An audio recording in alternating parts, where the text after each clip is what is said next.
Hello and welcome to the Tarot with Titania reading of the week for January 19th to the 26th, 2024. Hoping you are all well. I invite you to close your eyes and let's take 3 nice deep breaths together, please.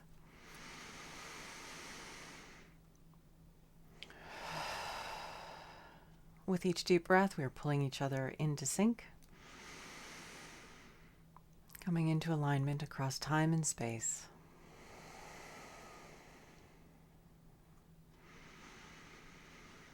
So we can collectively pull through that which is most important and relevant to us right now.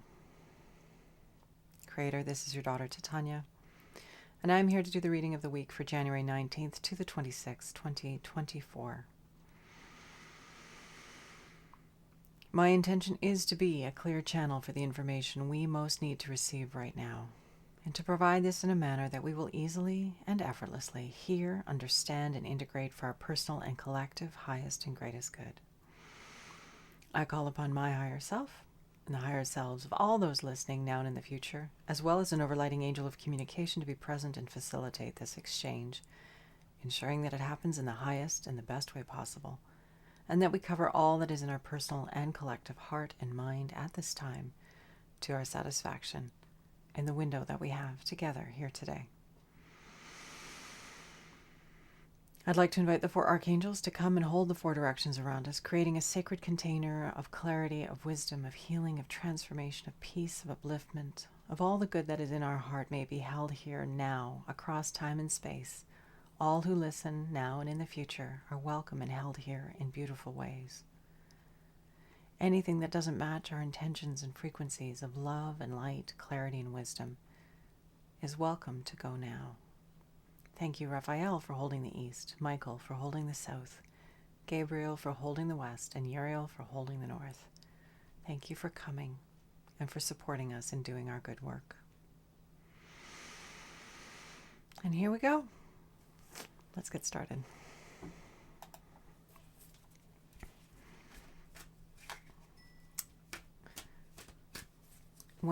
At the time that I am recording this, it is the 18th of January. And the 20th is when we will see Pluto going into Aquarius, I believe, which is kind of neat. I'm not an astrologer, though. You'll have to go to Pam Gregory for her information. Actually, there's a really good video that she's done with another astrologer that I'll link down below in case you're interested. It's not about astrology specifically, but it's more about ways to navigate the energies of these times, which I enjoyed. So I'm going to share it, and you can watch it if you feel called to. Okay, Creator, what is it that we most need to know this week for our good and the good of those we love and this beautiful planet we call home, that we may be moving forward in our best offering to life, our best offering to ourselves, and to those we care about? What is it that would be most helpful for us to understand and hold in good ways as we move forward this week, so we can be at our best and offer our gifts to life in good ways? I'm repeating myself, I'm sorry. Okay, starting with the energy of passage, the 6 of Swords. The position is the past. So this is understanding and integrations that we've experienced in our past that are relevant into our present, into our future. The card of passage, we've had these individuals in a boat. They've been through a very serious storm. They've lost their mast. They've lost their rudder. They're essentially at the mercy of the elements.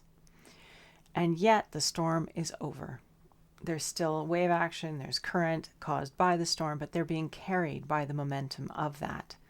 And they're about to be rescued. We see the individual here. He's waving a kerchief, and we have a dove and a rainbow, which represents a covenant with humanity that was made by God, according to the Old Testament, that the great flood would never happen again. So there's this lovely idea of having gone through a difficult time, but we've survived. We've made it. And yes, things aren't as they were, and it's uncertain, and we made it. And going forward from this time, going forward, we get to choose how it's going to be. We're going to be rebuilding, probably fixing things, but it's okay because we made it through the difficult times. So this energy is relevant in our present and into our future. This quality of passage, of movement from that which was difficult into that which is smoother and flowing and perhaps uncertain, unknown. We don't know where we're going in a situation like this. We're just being carried by the current. It's a similar thing where humanity is finding itself right now. We are going forward, not entirely certain where, and there's a lot of different ideas about where it could wind up. We could wind up, but understanding that it is a journey, it is a process, and it's in the process of the journey that we create the future. Remembering this as we go forward into our present and into our future, we get to choose how we're interpreting what's happening to us and choose where we want our focus and attention to go, because that's what we will anchor on the planet and make real. The present card is the card of competition. We have two individuals who are standing face to face with each other. And there's sort of this adverse quality of energy. They look rather fierce as they're looking at each other, but nobody's actually come to blows. There are no weapons out. It's not like there's it could develop into a fight, but then again, maybe not. So there's this feeling of resistance, of pushback. And this is sitting in our present environment. It is a wand, which is about creativity, inspiration, and passion. So there may be a pushback against your generative potential, against our desires for how we want things to go, a pushback trying to limit our ability to express ourselves and to give our gifts freely and fully into life. And it's just interesting to distinguish this because there's nothing wrong with a challenge. A challenge helps us to refine what is important. A challenge helps us to refine what we want so that we can turn and go in the direction of that. The contrast is always helping us to clarify and refine, and a challenge helps us to speak and express ourselves and refine what it is that we want to say. And it doesn't have to be a nasty challenge. It doesn't have to be a sharp challenge. It can be, but it can also just be somebody saying, hey, I hear you saying that. What do you mean by this? And they're not saying it in a way to shut you up, but because they want to understand the perspective of what it is that you are offering. And sometimes I find often in my own experience, as I speak something, I hear it differently. And it helps me to refine what it is that I'm wanting to say. What am I wanting to speak into the world and give energy to? So it's helpful when we're in a situation of challenge, of competition, is the name of the card, but I see it more as of a challenge. It's this opportunity for us to refine our voice, to refine our offering, to refine what it is that we are focused on and looking towards, so that we can make it better. We can improve it. We can take it in a direction that is more authentic and congruent and lined up with us. Our voice gets clearer. Our offering gets more refined. And that is a beautiful thing. So that's the quality of the energy in our present environment. Take the opportunities of challenge when someone pushes back or asks for clarification, not as a personal affront, but as an opportunity to refine your voice, to refine your offering, to refine what you understand to be true for you, because that's all any of us knows is what is true for us. There is no one valid reality. We all have a unique experience of that reality, and we each have an opportunity to express our perspective. And those many perspectives help us to move in the direction of something that is more wanted collectively as well as personally. We're co-creating together, and this kind of challenge or competition or pushback or request for refinement is helping us to become more. It's not diminishing us. It's not to smack us back. It's not to make things hard. It's to refine us, to help us to get better. The near future, we have the Prince of Wands, and in my deck, they're princes. In other decks, they're knights. And knights are about energies that go in and out very quickly. There's a lot of movement on this level. Once again, wands is about creativity, inspiration, passion. It's the element of fire. It's that generative capacity we all hold inside of us. We all have it, whether we think we're creative or not. We all have that inner fire, the desire force that rises in us, that helps us to orient ourselves in the world and move in the direction of what we want. That is really, really important, because we're not here to move away from what we want. We're here to move towards what we want and to pull more through, because that's life calling to more life, as we've talked about before, the yes in essence. So this near future card changes on the level of that quality of energy. There's sort of a building energy. We're all learning how to become more aware of who we are and what we want. And how do we harness that? What do we do with that? We have that information. We need to pay attention to it. That's what we need to do. We need to go in the direction of that information. We need to move in the direction of our yes, the things that are shiny and appealing and call to us, our highest enthusiasm in any moment, is where we need to pivot towards and move towards for our good and the good of the collective, because that's where everything that we want is. Life calling us to more life. If we move away from the things that inspire us and cause us to be more full of life and generative, we're actually turning the dial down on life. We're reducing the flow of life in, around, and through us. And that eventually leads to not life or death. So it's important to just be aware of that. We're here to live rich, full lives. We're here to contribute. We're here to be excited and inspired and consider ideas and refine ourselves and refine our concepts and our desires and our vision and our gifts and our abilities, so that we can add more life unto life. We can bring our gifts to bear in service to more life. That's in service to each other. That's in service to this earth. It's in service to ourselves. It's all part and parcel of the same thing. When we are all switched on, lively, joyful, healthy, thriving, the energy amplifies dramatically. Imagine a world where everyone was feeling that alive and that joyful and that centered and offering their best, making their best contribution and being seen and heard and validated in that. That would be pretty amazing, wouldn't it? So yes, there is a lot going on in the outer world.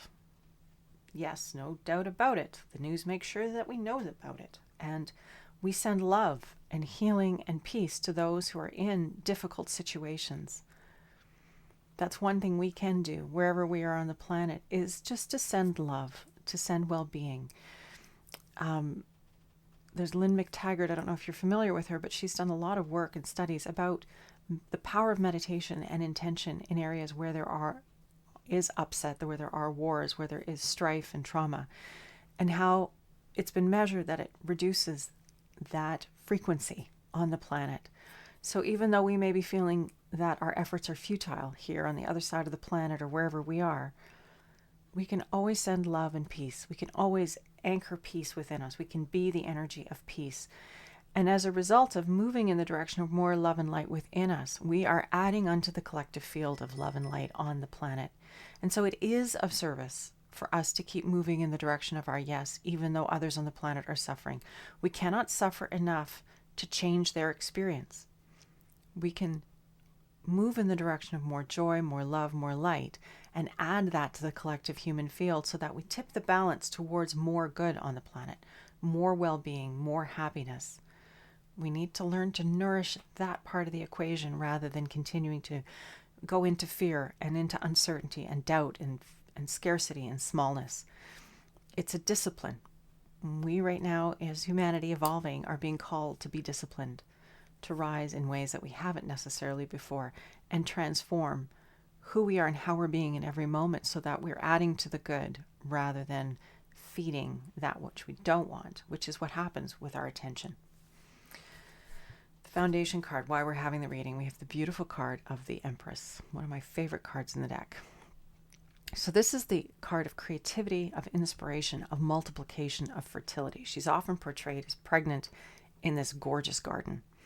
So the Empress, this quality of the deep feminine, the energy of that making more, of, again, this idea of multiplication, of reproduction, of generating and creating magnificent, beautiful, wonderful things.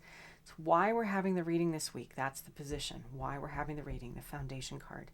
So our energy needs to be going towards this generative quality, this generative capacity. And it's a feminine generative capacity because we have the Empress. This this ability that we have to get into that generative, creative space, and from that place to make wonderful things happen. And letting ourselves exist in that energy field, because it is anyone who plays a musical instrument or paints or does any of those things, sports, I understand, are the same thing. You kind of get into that zone and you just exist in that space of possibility, and it's uncomplicated. You're just doing what that is right then and there.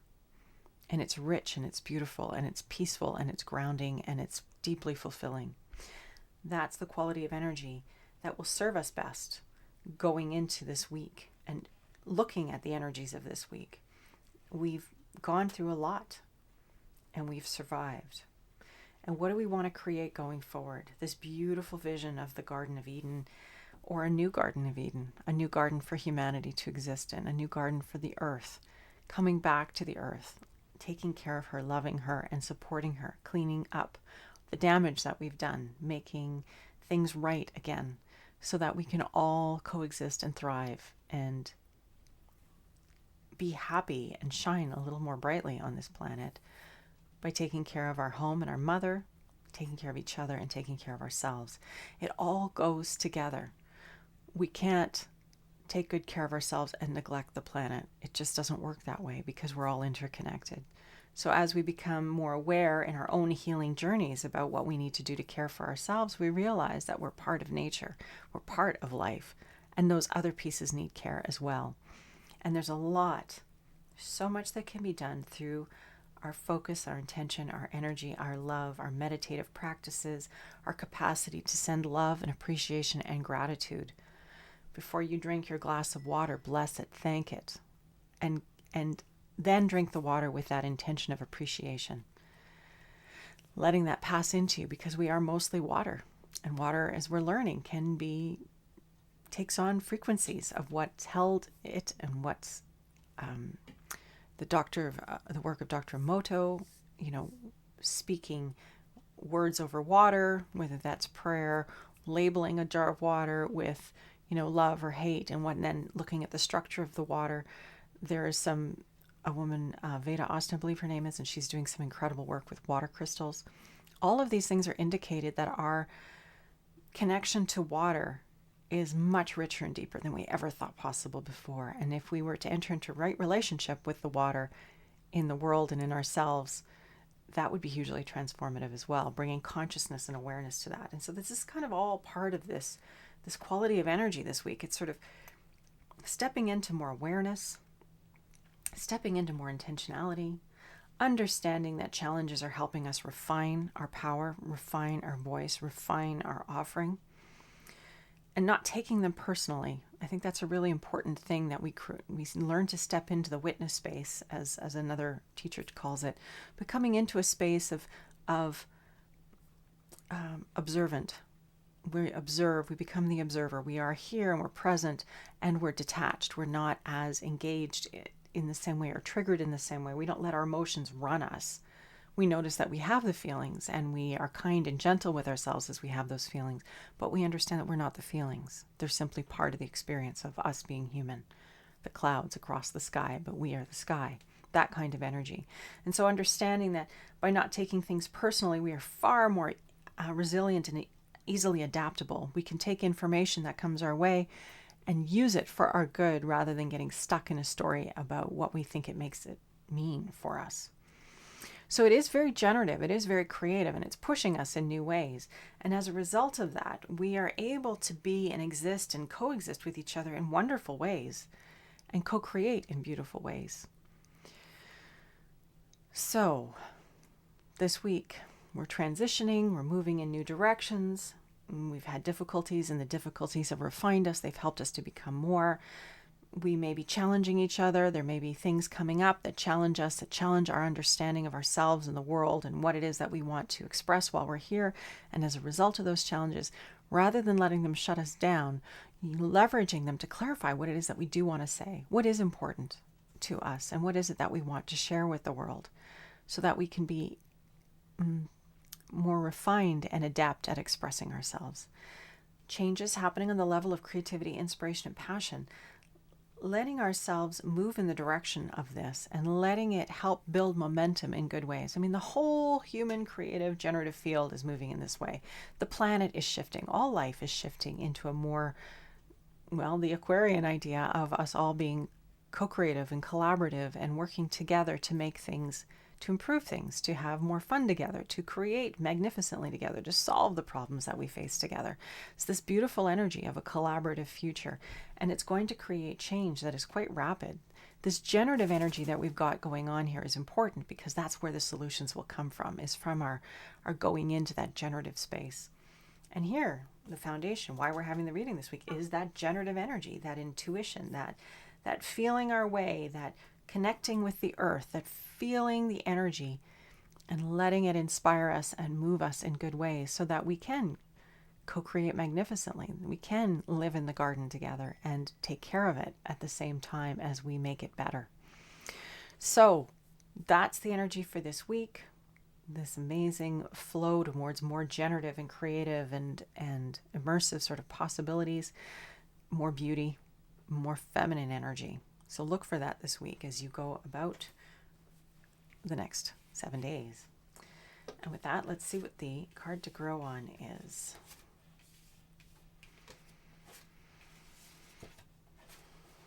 So Creator, to summarize this reading this week, please give us a card. What is it that we need to know? To just sort of condense it all in one place so that we have it nice and neat and clear in our hearts and minds so that we can better leverage our energy and attention in good ways in service to ourselves, to those we love, and this beautiful planet and all life on her, for our good and the good of all. Oh, the card to grow on is the Devil. So the Devil is often portrayed, not in my deck, but in other decks, as there's an angel peeping out behind the mask of the devil. So the Devil is reminding us that things are not as they seem, that there is an illusion that we may be buying into that isn't real or true, and we need to see clearly.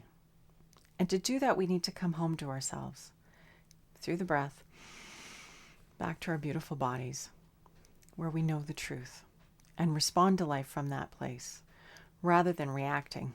The Devil is very much about reacting. It's about not really breathing into anything. It's not even about being really present. It's just about reaction. It's just about, that's what it looks like and this is what I'm doing about it. There's not even thought involved, but it's just understanding there's so much of this energy in the field of our world right now. Is it true? We need to ask ourselves, is it true? How do I know it's true? When we come right back to that, we realize that the only thing we really know is true is what's happening for us right here, right now. So getting into that state of the observer is very, very helpful because it helps us to detach from any triggers or anything that sort of sets us off and helps us give us space so we can breathe into this and gain some perspective, gain some wisdom before we go forward. So that it's not just a knee-jerk reactive response to things. We're actually considering and measuring and being more present in every moment and keeping it real. We need to stay real within ourselves, with those around us, and find ways to express what is true and authentic in good ways, even if we are challenged. To practice using our voice, to practice using our words, to express who we are, what we want, how we see the world, and where we want things to go. Because as we share our visions, we can build on them collectively. Our energy, my energy will feed on yours, and together we'll come up with something even better. And that will just continue to grow and grow. So we don't need to buy into the illusion, the limitation, that this is all there is. Because there is so, so, so much more. So this card to grow on this week is to remind ourselves that there's more to life than whatever it is that we're perceiving, and to give ourselves permission to breathe into that broader, wiser part of us so that we have wisdom and we have eyes that see truly and clearly, and we step into the perspective of the observer and the witness so that we make better choices and we don't just do the knee-jerk thing and repeat the same cycles over and over and over again. Because that's how we got into the mess in the first place. So in order to change the pattern, we have to do a pattern interrupt.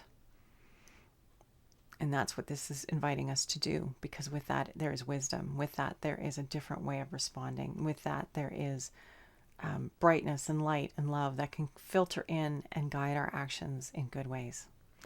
That's our card to grow on this week. I hope that's helpful. So I invite you to join me in taking another nice deep breath as we close the reading.